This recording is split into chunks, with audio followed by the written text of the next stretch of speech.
Maury Wills. What the diminutive shortstop lacked in size, he made up for with grit, determination, and speed.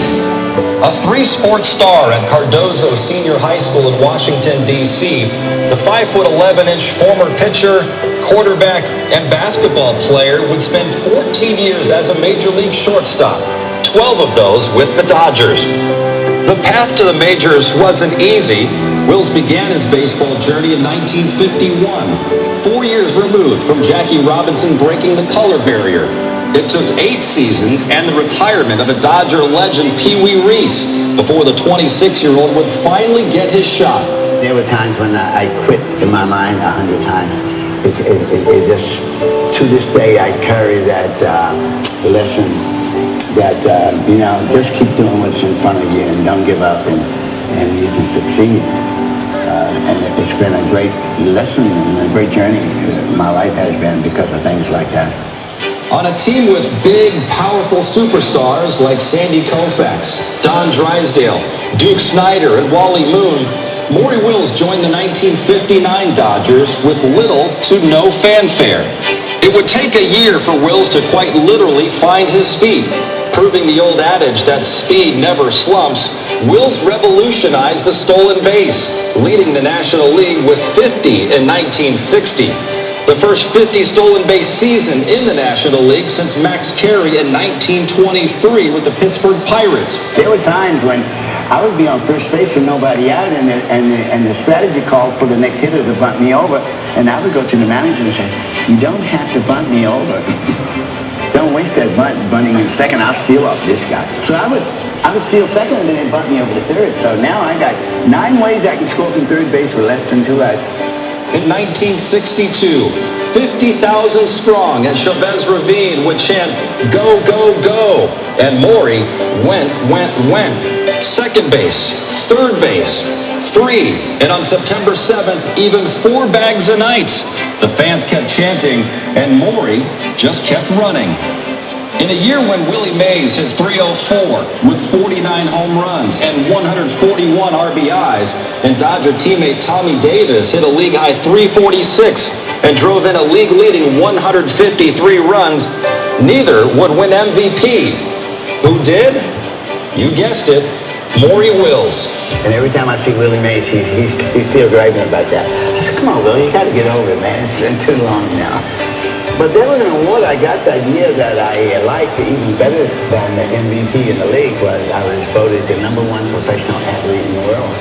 I won over Arnold Palmer by 1 vote. That included all sports.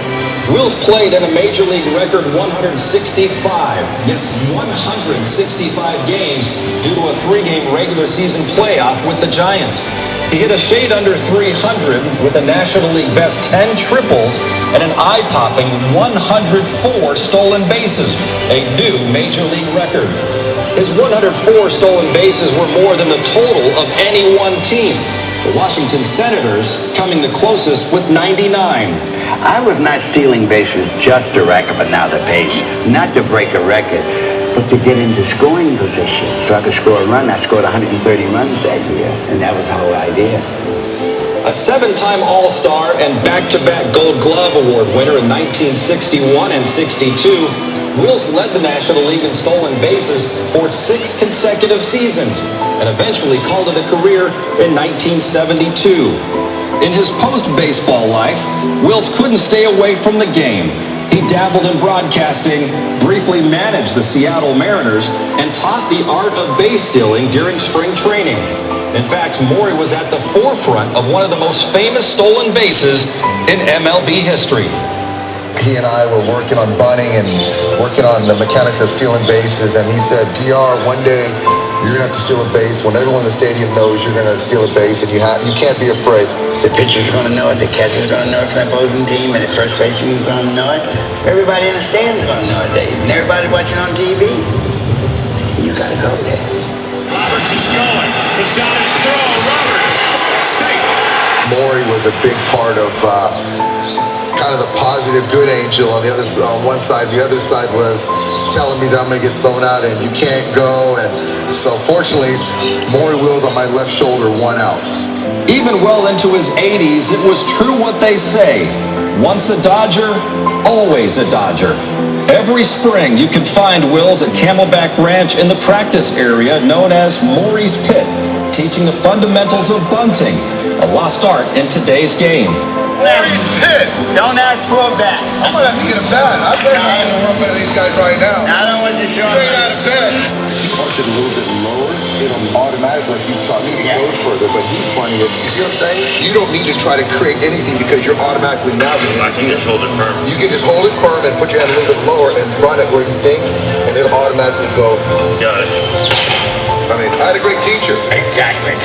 A three-time All-Star and trailblazer, we mourn the mouse that roared. Forever a Dodger, Maury Wills. The measure of success is not necessarily how far you went, but perhaps the measure of success is from how far you came.